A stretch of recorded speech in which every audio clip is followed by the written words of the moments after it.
Good afternoon students. आज मैं आपके सामने क्लास 10th का साइंस का सब टॉपिक लेकर आई हूँ, रेस्पिरेशन है मैन। रेस्पिरेशन इन मैन से पहले मैं आपको बता देती हूँ कि हमने लास्ट अपने लेक्चर में डिस्कस किया था रेस्पिरेशन एंड इट्स टाइप्स। तो उसमें हमने 2 टाइप्स की थी, aerobic respiration and anaerobic respiration. Aerobic respiration हमने डिस्कस किया था कि हायर ऑर्गेनिजम्स में होता है, और एनारोबिक रेस्पिरेशन लोअर ऑर्गेनिजम्स में, mostly bacteria and yeast cell में देखा जाता है। तो अब हम एरोबिक रेस्पिरेशन को आगे बढ़ाएंगे। एरोबिक रेस्पिरेशन में हम देखेंगे सबसे पहले प्लांट्स में जो रेस्पिरेशन का मोड है ये काफ़ी डिफरेंट होता है एनिमल्स के कंपैरिजन में। प्लांट्स में जो रेस्पिरेशन होता है that occurs merely through diffusion. There is simple diffusion of gases like oxygen and carbon dioxide. Simply oxygen और कार्बन डाइऑक्साइड का डिफ्यूजन होता है थ्रू स्टोमेटा। स्टोमेटा आप लोग पहले पढ़ चुके हैं। Stomata are tiny pores found under the side of leaf, और इनसे गैसेस एक्सचेंज होता है, ट्रांसपिरेशन भी होती है प्लांट्स में। तो रेस्पिरेशन प्लांट्स में 2 तरह से चलती है। जैसे ड्यूरिंग डे टाइम जो है, जो गैसेस का एक्सचेंज होता है वो, अब ड्यूरिंग डे आपको पता है फोटोसिंथेसिस भी होता है प्लांट्स में। फोटोसिंथेसिस और रेस्पिरेशन दोनों एक दूसरे के इन्वर्स प्रोसेस हैं। तो जब फोटोसिंथेसिस होता है तो plants produce oxygen and respiration continue रहती है। रेस्पिरेशन के टाइम पे आपको पता है दे प्रोड्यूस कार्बन डाइऑक्साइड। अब जो रेस्पिरेशन के टाइम पे कार्बन डाइऑक्साइड प्लांट्स प्रोड्यूस करते हैं, उसी कार्बन डाइऑक्साइड को वो फोटोसिंथेसिस में यूज़ करके ऑक्सीजन में कन्वर्ट कर देते हैं।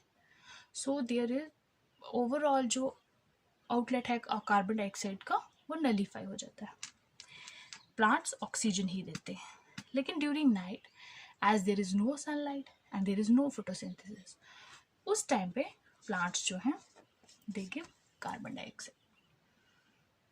उसके बाद अगर हम एनिमल्स में रेस्पिरेशन देखें तो एनिमल्स में हम एनिमल्स को 2 कैटेगरीज में डिवाइड कर सकते हैं। रेस्पिरेशन इन एनिमल्स अगर हम देखें तो एनिमल्स कैन बी टेरेस्ट्रियल और एक्वेटिक। अब टेरेस्ट्रियल का क्या मीनिंग है? टेरेस्ट्रियल एनिमल्स वो होते हैं जो लैंड पे रहते हैं, एक्वेटिक वो होते हैं जो पानी में रहते हैं। तो एक्वेटिक एनिमल्स में और टेरेस्ट्रियल एनिमल्स में रेस्पिरेशन का अलग अलग मेथड है।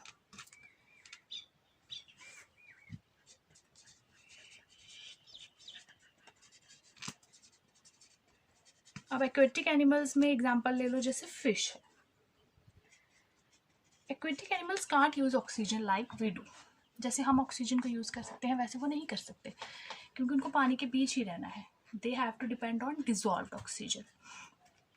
अब जो वाटर की एफिनिटी है ऑक्सीजन के लिए वो थोड़ी कम है, तो इसलिए उनका जो रेट ऑफ ब्रीदिंग है वो फास्ट होता है as compare to terrestrial animals. तो फिश जो है ये अपनी गिल्स के थ्रू ऑक्सीजन लेती है। सिंपली जब वाटर में डिजॉल्व ऑक्सीजन जो है वो उसकी गिल्स के थ्रू पास होती है, तो जो गिल्स हैं they are richly supplied with blood vessels.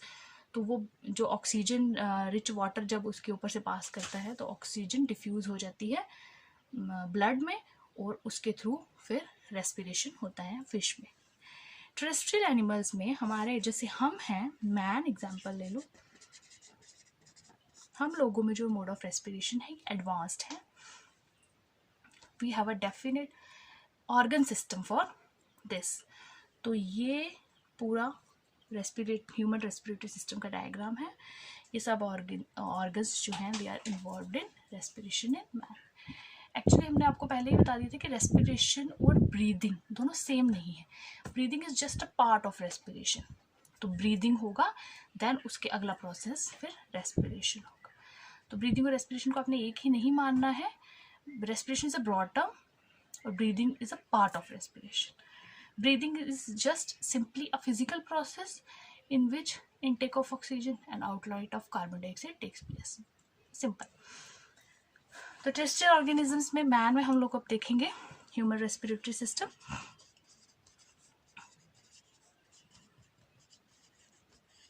इसमें हमने ऑर्गन्स ऑलरेडी डिस्कस कर लिए थे आपके साथ, कौन कौन से ऑर्गन्स इन्वॉल्व होते हैं। तो आप देखेंगे सबसे पहले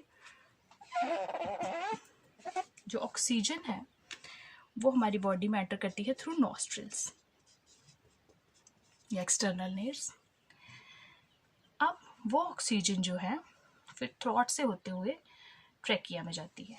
ट्रैकिया को यहाँ पर मैंने बनाया है, देखिए ट्रैकिया में आपको रिंग्स दिख रही होंगी। ट्रैकिया इज एक्चुअली कार्टिलेजेनियस, इसमें कार्टिलेज होती है, सॉरी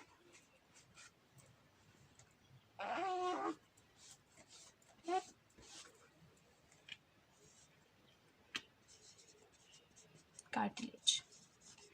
तो cartilage prevent it from collapsing, क्योंकि ऑक्सीजन के आने में और कार्बन डाइऑक्साइड के जाने में एयर प्रेशर में जब डिफरेंस आता है तो आपका कार्टिलेज जो ट्रैकिया है ये कहीं कोलैप्स ना कर जाए, तो उसलिए कार्टिलेज रहते हैं ट्रैकिया में, उसको उसकी शेप में रखते हैं।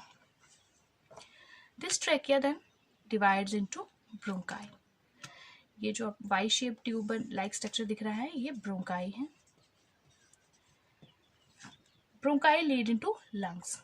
ह्यूमन बींग्स में एक पेयर ऑफ लंग्स होते हैं, right lung and left lung. Right lung जो है वो साइज में थोड़ा सा बड़ा होता है as compare to left lung. Left lung थोड़ा सा छोटा इसलिए होता है because our body has to accommodate heart also toward the left side and both rest on diaphragm, ये डायफ्राम पे रेस्ट करते हैं।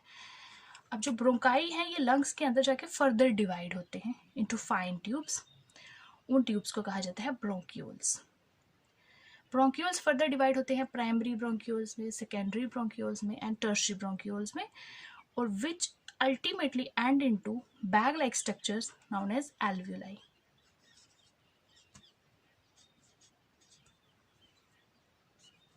तो मैं यहाँ पे ह्यूमन रेस्पिरेटरी सिस्टम के जो ऑर्गन्स उनके नाम लिख लेती हूँ। सबसे पहले नॉस्ट्रिल्स, नॉस्ट्रिल्स से जो है ऑक्सीजन एंटर करेगी।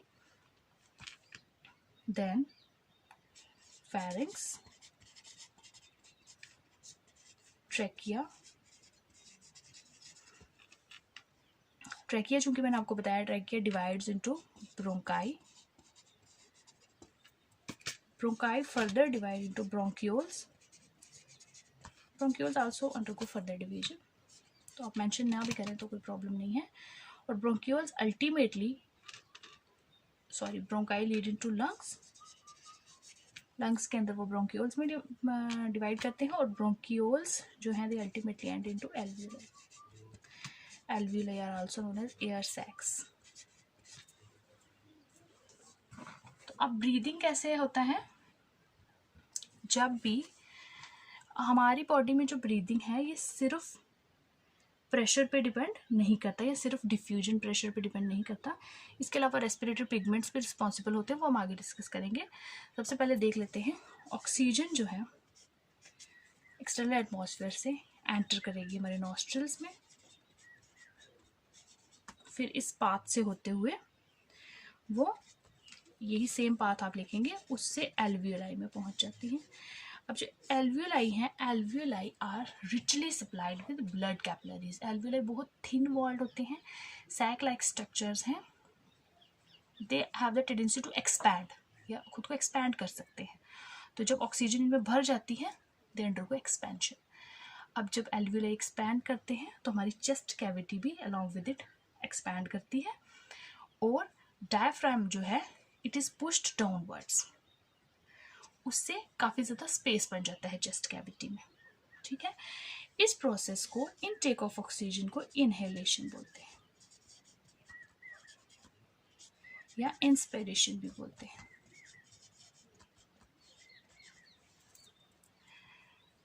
तो अब एल्वियोलाई में जब ऑक्सीजन फिल हो जाएगी तो चूंकि ये ब्लड रिच सप्लाई है, ये they are richly supplied with blood, तो ऑक्सीजन जो है simple through the process of diffusion blood में चली जाएगी, और ब्लड में जाने के बाद फिर ब्लड इसको हर एक सेल तक पहुंचा देगा।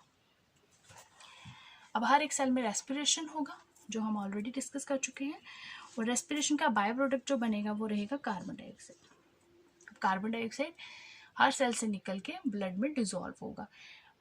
अब अगर हम दोनों की एफिनिटी देखें टूवर्ड्स, कौन जो है ऑक्सीजन या कार्बन डाइऑक्साइड में ज़्यादा बेटर डिजॉल्व हो सकता है, तो वो कार्बन डाइऑक्साइड है। अब कार्बन डाइऑक्साइड ब्लड में डिजॉल्व होके फिर ब्लड उसको दोबारा से कार्बन डाइऑक्साइड को लेके आगे एल्वियोलाई में डालेगा, और एल्वियोलाई से फिर रिवर्स पाथ शुरू होगा, फिर ये रिवर्स प्रोसेस शुरू होगा, और अल्टीमेटली जो कार्बन डाइऑक्साइड है वो नॉस्ट्रल्स के थ्रू बाहर आ जाएगी।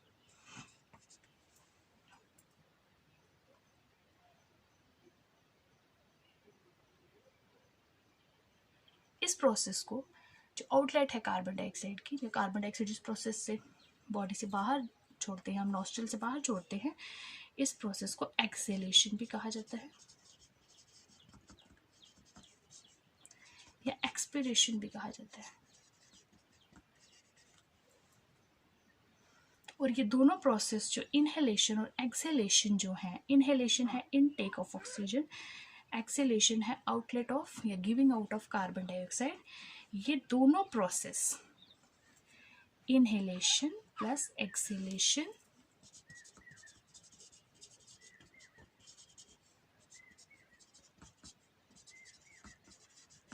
ये दोनों मिलके ब्रीदिंग कहा जाता है।